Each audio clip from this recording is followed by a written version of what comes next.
Hello, everyone, and welcome to today's live stream. I'm Megan Pites, founder and CEO of Numerius Inc., and I'm excited to dive into the results from our survey on voter priorities this election season. This is the first of many planned live streams, assuming they go well, where we're going to walk you through different research objectives and help you learn how to best get answers to your burning business questions. So I thought, why not kick off the first live stream by covering one of the topics that you're supposed to stay away from at dinner parties, politics, right? And if you've been following the US political news as of late, you might know that Republicans and Democrats are the two major political parties here in the States. And we're at a bit of odds with each other. When I think about that, this image comes to mind.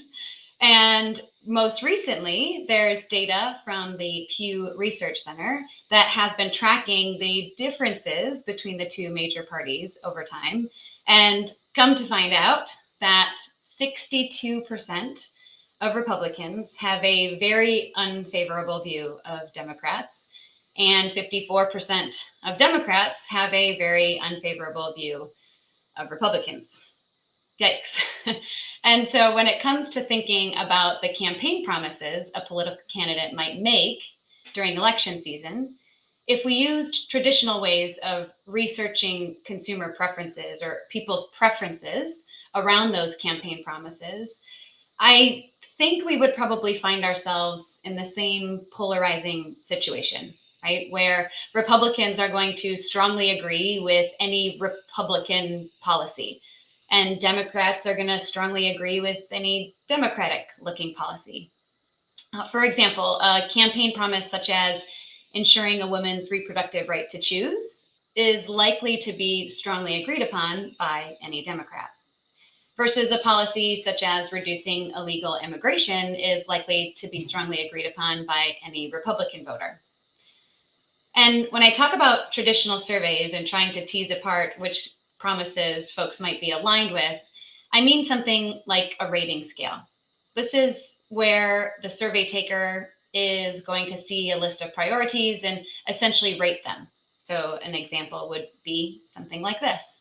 And if you are a Democrat, you might say you're extremely likely to vote for a candidate that makes any promise that looks like it's aligned with your party views. And you're going to say you're not at all likely to vote for a candidate that makes a promise that aligns with the other party's views.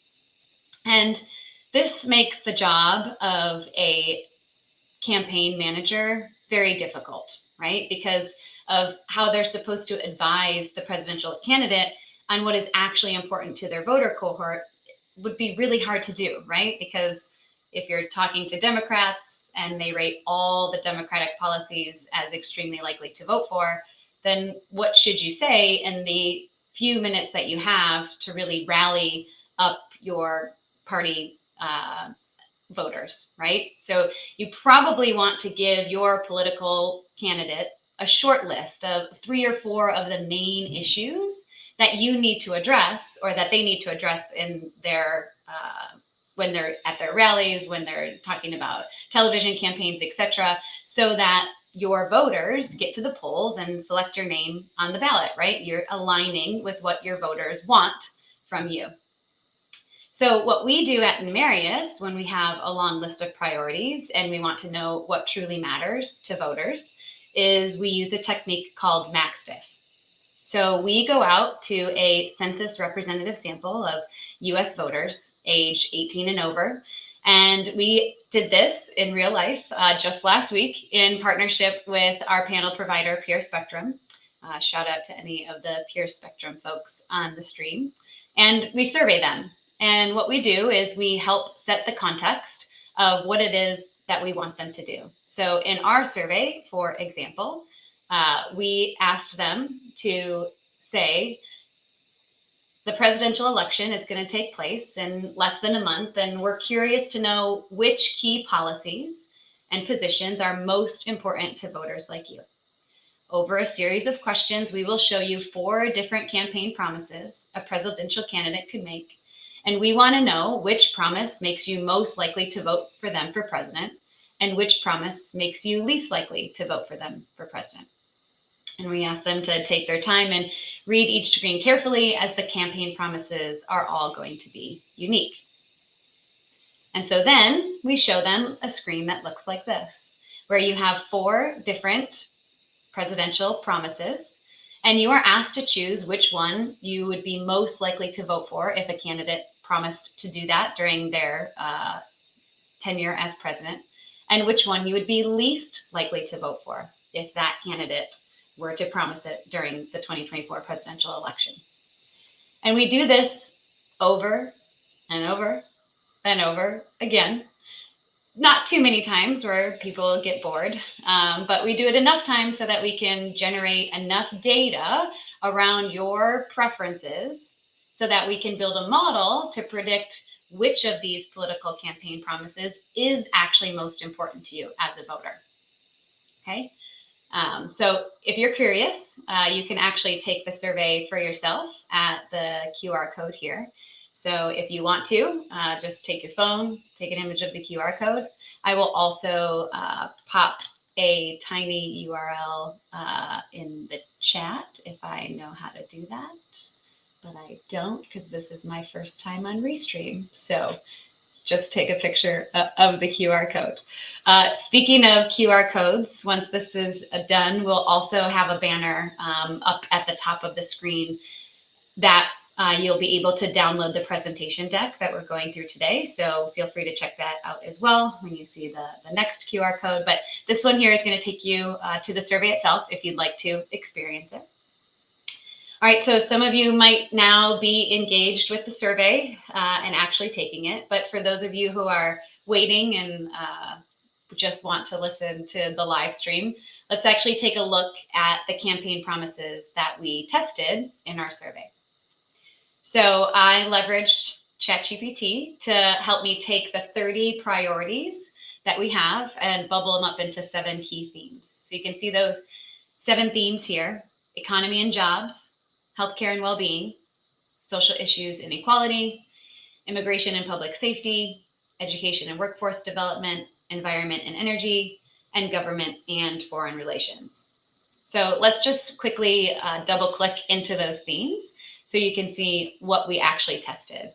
And as I'm going through these, feel free to take some guesses in the chat around which priorities you think might be at the top of the list in terms of most likely to vote for a candidate that says this, or maybe which one will be a loser, right? Everyone's going to say least likely to vote for a candidate who says this. Or if you think something really aligns with one party over another, of course, keep the chat PC. We're not here to cause a rumble when it comes to politics. But the first one is economy and jobs. And so you can see here, we're talking about reducing taxes for middle and lower income households, raising taxes on the rich, raising the federal minimum wage, the deficit, improving infrastructure, expanding offshore drilling. So things that are very prominent if you're following any sort of the presidential election talks, debates, etc. You're bound to hear many, if not all of these things come up as topics when it comes to the economy and the jobs. Healthcare and well-being is our next kind of category. So guaranteeing a national healthcare program, increasing funding for healthcare, increasing funding for mental health research, requiring children to be vaccinated for diseases, increasing spending on public transportation. And of course, if we're missing anything, feel free to add to the list. We can think about putting them in the next survey. Some topics under social issues: inequality, ensuring women's reproductive right to choose, ensuring equal rights for all, requiring employers to pay equal pay to men and women, improving race relations, and granting citizenship to undocumented immigrants' children. Immigration and public safety, perhaps that last one could have moved in here, but alas, it is in the other section. But here in this section, we're talking more specifically about reducing illegal immigration, deporting undocumented immigrants if they commit a serious crime, and then restricting gun ownership and reducing illicit drug use. In that category, education and workforce, increasing funding for education, increasing funding to help the homeless and the hungry, environment and energy, reducing our reliance on foreign oil imports, developing alternative energy sources, increasing environmental regulations, and prohibiting the sale of federal public land. And then finally, government and foreign relations, improving our relations with other countries, increasing our defense spending, and increasing our humanitarian efforts. So again, ChatGPT helped me bubble up those things into themes. You may agree or disagree with how they've been bucketed, but I really like being able to kind of shortlist the total number of the 30 priorities into some of those buckets so we can see if there are any themes when it comes to which things rise to the top and which things fall to the bottom. All right, let's take a look at the results. So just a reminder of where the results are coming from.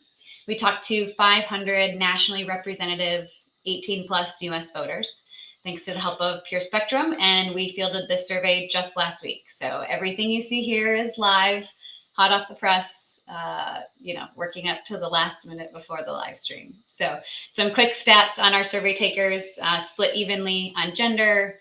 45% of our respondents were 18 to 44. The other 55% were 45 plus. We had 42 folks who self-identified as Democratic voters. So drum roll on the overall top priority.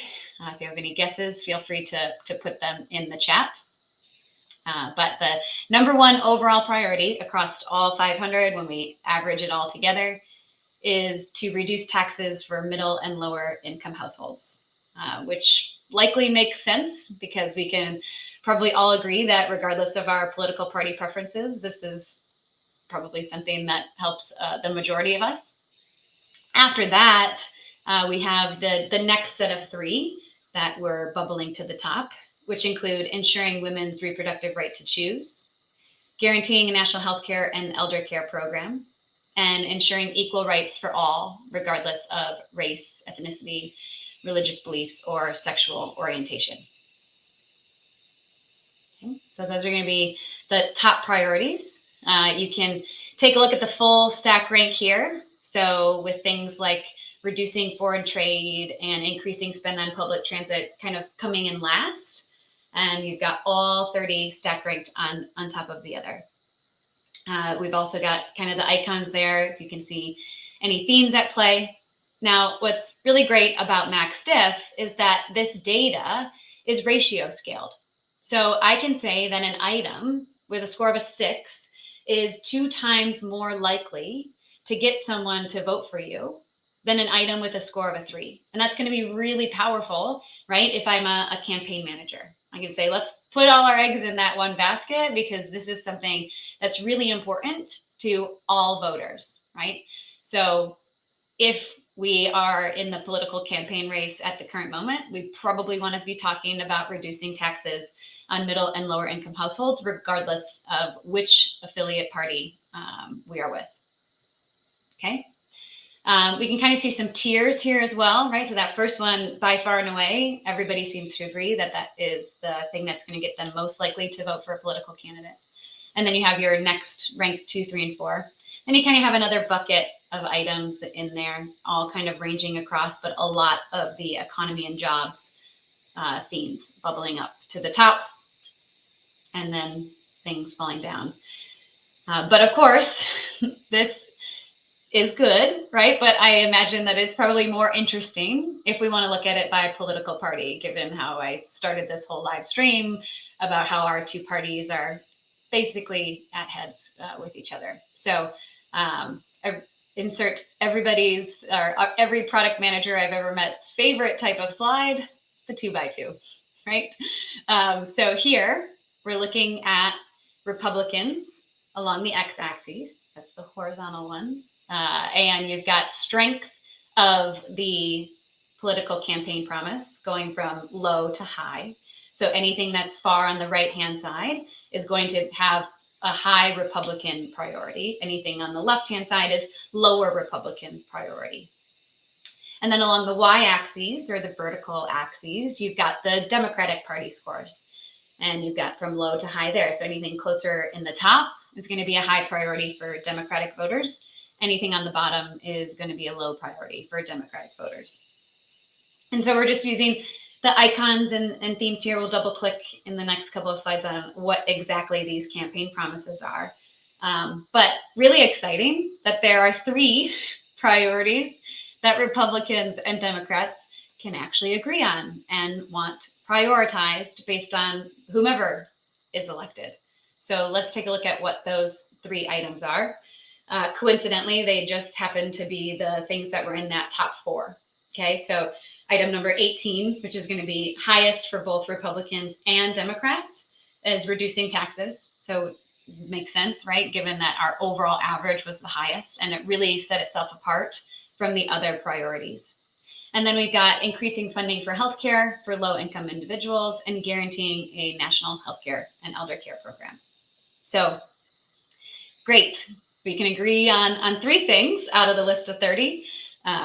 I am a mathematician by trade, but I am terrible at simple math. So that proportion feels pretty low. Maybe if I did it quickly, it'd be about 10% agreement amongst the US voters in this study. But that's all right. Usually we're not trying to agree to everybody, right? We're trying to find the cohort that's most likely to vote for us, or if you're in the product space, who's most likely to buy your product. And then you're going to want to look at the results amongst that group and make sure that you're hitting on all the things that they care about. So let's take a look at what Republicans prioritize and essentially Democrats do not, right? So that x-axis and the y-axis both go from 0 to 8. So we can draw, perfect lines in the middle for the quadrants. So the previous slide you were looking at, the top right, high for both Democrats and Republicans. Now you're looking at the bottom right, little cheat sheet in the top right-hand corner here. And these are the things that Republicans prioritize and Democrats do not. So this shouldn't be any surprise to you, right? Acknowledging that we have great data here. If you're familiar with what's happening in the political campaigns today, you would know that the Republican candidate is running a lot on things around illegal immigration. So the number one thing that's most important to prioritize for Republicans is reducing illegal immigration, and that's pretty low on the Democrat scale, along with deporting undocumented immigrants, improving our relations with other countries, reducing our reliance on foreign oil, et cetera, et cetera.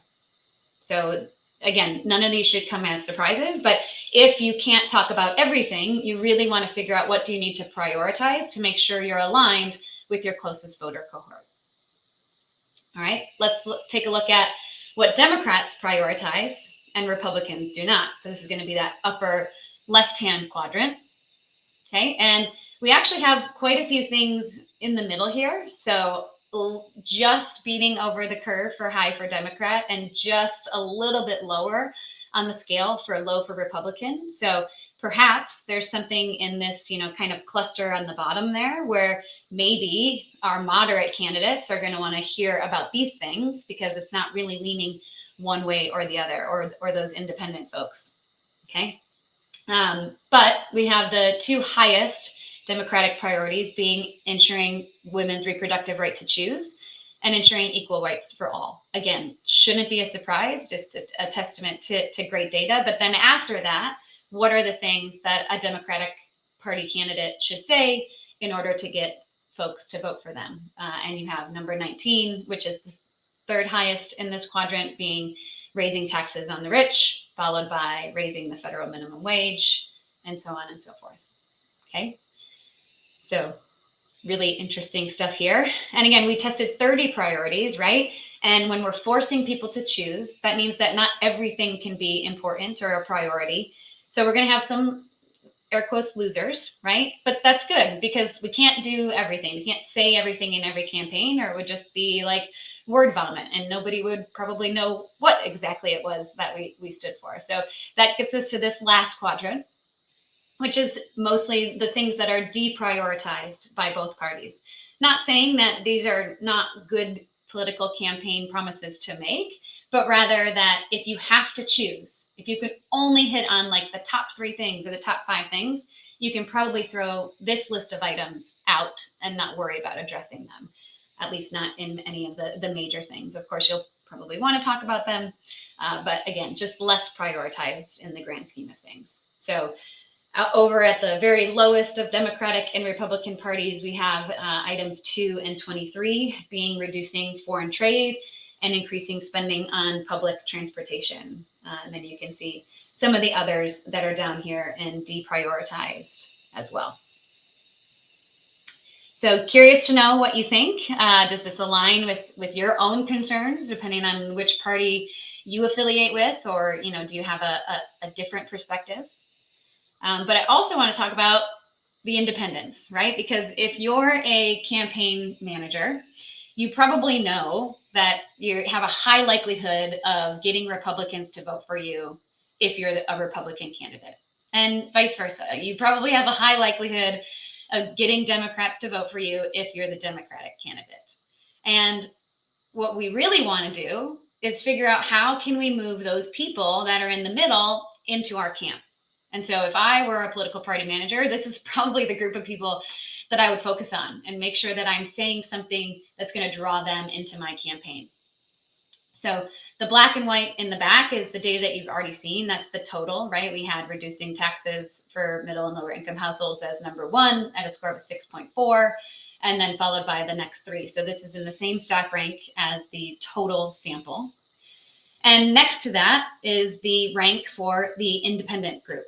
The folks that did not say that they were Republican or Democrat, they said that they were independent. And the purple is the strength of how important that is for the candidate to say that in order to get them to vote for it. And so what's really interesting to me is within this cohort, talking about things like reducing the federal deficit and improving infrastructure such as rails and roads is a much higher priority than maybe some of the other things that some of the campaigns might be referring to, right? Right now, we have increasing funding for healthcare for low-income individuals as an overall stack rank of 6, which is pretty high in the list of 30. But this is middle of the road for the independents. So maybe we don't need to talk about that if we want to sway those folks, but maybe we want to talk about increasing funding to help the homeless and hungry. Overall, there's quite a bit of alignment. You see like the same 1 through 10s essentially being ranked the same, but those 2s and 5 rank here, I find really, really interesting. We can also see the opposite of that, the things they care less about than the average voter. These independents care less about restricting gun ownership, and they care less about requiring children to be vaccinated, but they do tend to align on what those bottom 10 things are. Okay, so to me, this is where I would spend my time if I were a campaign manager, trying to say the things to get those independents to move to my side and not move to the other side.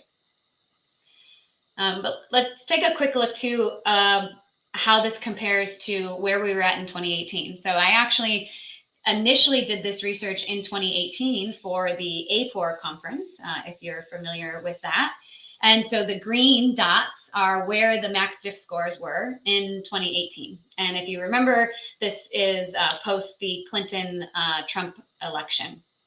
And what we're seeing here is mostly alignment with what was important to voters at the aggregate in 2018, right? But you do see 4 pretty big shifts. So in 2018, the ensuring women's reproductive right to choose was not as important as it is today. Again, should not surprise anybody if you've been following US politics. It's very, very, very center of attention at the moment. You can see those green and gray dotted linear lines. That's just, trying to fit a linear curve to where the data is. And you can see those linear curves are almost identical. So as a nation, maybe a couple of things have become either higher priority or lower priority. But overall, the same things tend to matter more versus the things that matter less. On the couple of things that kind of shifted downward, back in 2018, increasing funding for education was much more important than it is being scored today. In 2018, we were also climate change was a really big hot topic. Not saying that it isn't today, just saying that it was much more prevalent in the past. And so developing alternative energy sources and increasing environmental regulations to prevent climate change are now less important in 2024 than they were in 2018. Now, this is all relative, right? Because we have 30 items and every score is going to be ratio scaled, but is going to sum to 100. So what we gained in making insurance reproductive right to choose more important, we had to lose from somewhere else, right? But it does seem to come more from increasing funding for education, developing alternative energy sources, and preventing climate change. A question from the crowd on what is the size of the group of the undecided voters. In our survey of our 500, we had 42% of folks as Democrat, 30% of folks as Republican, and 26% of folks as independent. So on the previous slide here, we are looking at 26% of the 500.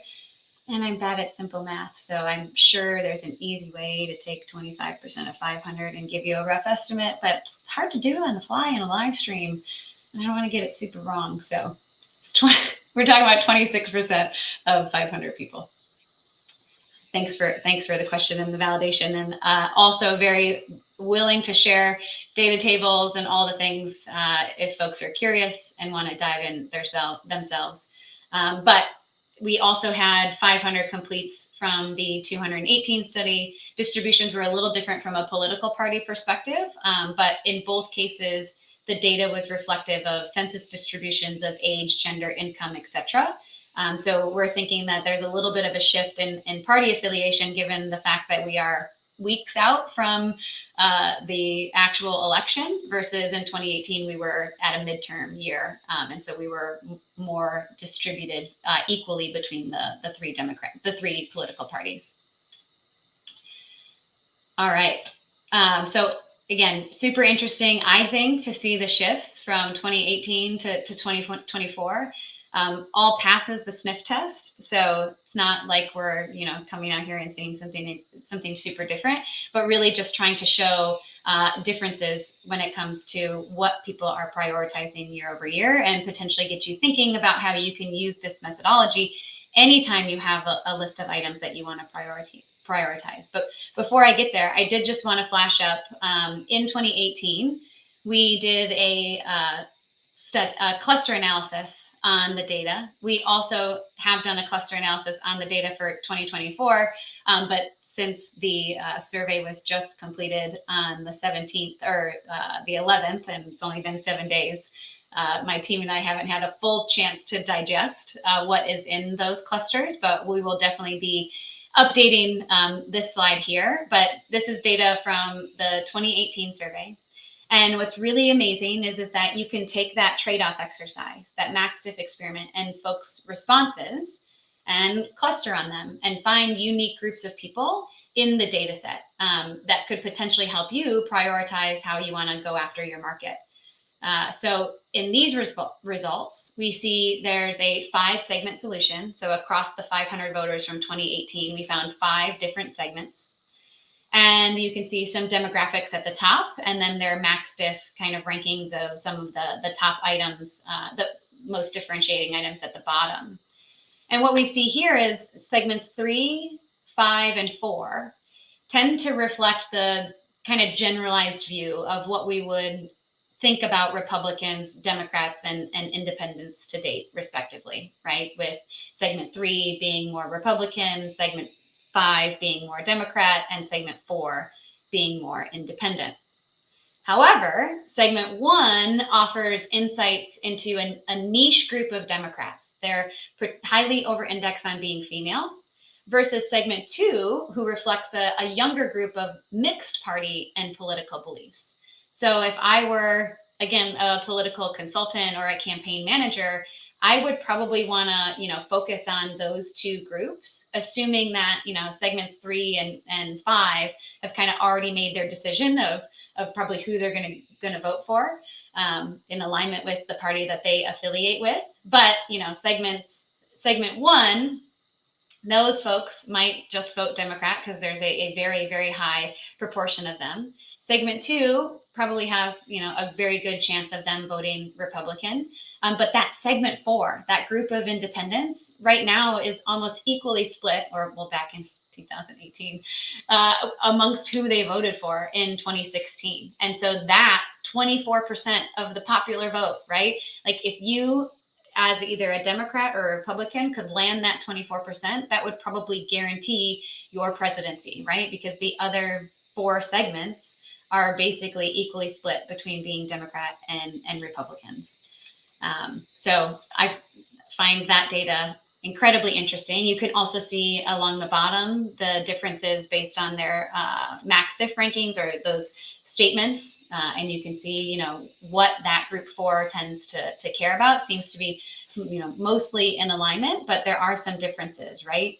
They had a very low score for reducing illegal immigration back in 2018. So I see a question from Stuart in here. If we have this analysis comparing Gen Z voters to older voters for 2024, and we absolutely do. Again, just in the interest of time and the total length of today's live stream, I did not include it, but I will happily send you over the raw data, and we can have maybe a follow-up live stream to discuss all of the different nuances when it comes to demographics, attitudes, behaviors, all the things around voter policy. So appreciate the question there. All right, so at the end of the day, you know, if you've ever attended any one of my events, you've heard me say this 18,000 times, right? When people are forced to make difficult trade-offs, that's when we learn what they truly value. And when it comes to, you know, political campaign promises, you know, that's what provides voters a clear understanding of candidate priorities. And those promises kind of serve as a blueprint for the candidate's future actions if they're elected. So in my mind, maybe we should make our 2 political candidates take a MaxDiff on which policies are actually most and least important to them to implement should they be elected. And then we as citizens of America could maybe make better decisions around whom to vote for, because when you're saying everything, then sometimes you're saying nothing at all. So it'd be really great if someone could send our survey to the 2 presidential candidates, and we can take a look at those results. But what does all this mean at the end of the day? Well, MaxDiff, or what we call best worst scaling, does a great job at eliciting discriminating preferences among respondents, right? Remember back to a couple, you know, one of the very first slides, if I just ask you on a scale, you're probably just going to use 1/2 of the scale for Democratic policies and 1/2 of the scale for Republican policies, and vice versa. And by forcing you to make that trade-off, we eliminate that sort of scale bias, and we also get really, really good data across all of the different priorities. So regardless of what your business problem is, I strongly encourage you to consider this technique, especially if you want to learn about respondents' attitudes, right? It's really hard for people to map their attitudes or their beliefs to a ratings grid. So when you force them to make that trade-off, hey, do you value convenience or luxury, right? Then we can immediately understand someone who might be more price sensitive versus someone who is willing to pay a premium, right? But nobody wants to say, I'll pay whatever it takes for this product or service, right? But when we put them in those sorts of trade-offs, we can really start to uncover what they truly value. Again, this technique is kind of bulletproof in my opinion. There's so many different ways that you could use it. You can use it for optimization. So we've been talking about, you know, optimizing your political campaign, but you could do that across any product or service for your marketing campaign. You could do it to optimize, you know, your product SKU set for, you know, the colors of leggings you want to sell to people, the content on your webpage. You could use it to prioritize what you're planning to develop in your future product or service. So you can have that roadmap of what is absolutely necessary in the MVP versus maybe in your V2 or your V3 version of your product. And you saw at the end there, we're able to create clusters based on their responses and can really help understand what types of consumers exist in our product space.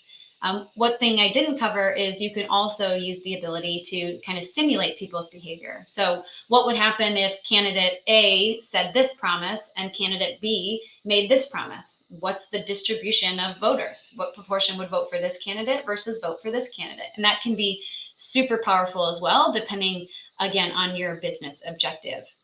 So leverage this technique to understand preferences whenever you have a list of items. Again, this was political campaign promises, but you can do this with features, benefits, messages, etc. When we think about those inputs, it's one dimension. So it's all marketing messages, it's all colors, it's all logos. And typically, 10 items or more, with the sweet spot being really between 20 to 30, being ideal for this methodology. Here's some notes here on, how to actually do it, but I won't get into the super math stuff today. I just wanted to show you some cool stuff around this technique. And thanks, Alyssa. She says, I love choice-based surveys, so much more realistic than rating scales. Never thought of it for political reasons. And this is the mission that I'm on, is to just expose folks to all of the different ways that you could use this technique. Our next live stream is going to be on something actually fun, on Halloween candy. So I encourage you to take our survey when we send that out next week and join that live stream for that. But there's so many ways that you could leverage this technique. These trigger words on the right-hand side are some great ways where if you're in a conversation with a product manager or a client, you hear one of these words, you leverage this technique. And then my final point would be, okay, to the skeptics in the room who are like, oh, but is it really that good? Can't I just get away with my regular old rating scales? I just want to, I think I've harped on the fact that MaxDiff is better than ratings data because we get greater discrimination among that 30, but we also get greater discrimination between people on the items, because we can do that clustering analysis and all of that extra stuff as well. We remove the scale bias, which is great if you're doing global studies or you're trying to understand priorities for US versus UK versus Germany versus Japan. If you use a rating scale, you might get very different signal because folks in Japan or folks in Germany tend to use the lower end of the scale. Folks in India love everything and tend to use the higher end of the scale. So anytime you're wanting to understand what people prioritize in different countries, MaxDiff or best first scaling is going to be the thing for you. You might also say, well, Megan, why don't I just have people rank which items are, most important and least important, or I'm most likely to vote for this candidate versus least. But just from a personal perspective, ranking a list of 30 things, I'm not going to read all 30. I'll probably care about the top 3 and maybe the bottom 3, but everything else in the middle, I'm not going to touch, right? So ranking really becomes impractical with more than 10 items. And you don't get that ratio scaled data, right? You get an ordinal result. We don't need to get into that today and revisit second grade math. But ordinal, we have no idea the distance between the number 1 priority and the number 2 priority. If that gap is massive, then you should invest all of your resources behind that number 1 priority and making sure people understand that that is the thing that you're standing on. If those things are super close, then maybe you want to talk about both things, right? Because they're almost as equally as important. And you can't get that level of granularity with ranking data. I also always struggle with, what do I report, right? This percentage of people ranked this item number 1. Okay, that's one stack rank. But what about the people who ranked that item number 2 and number 3? And now I've got all different signals coming in terms of what I'm supposed to report. MaxDiff, you just get one stack rank, one set of results, pretty straightforward.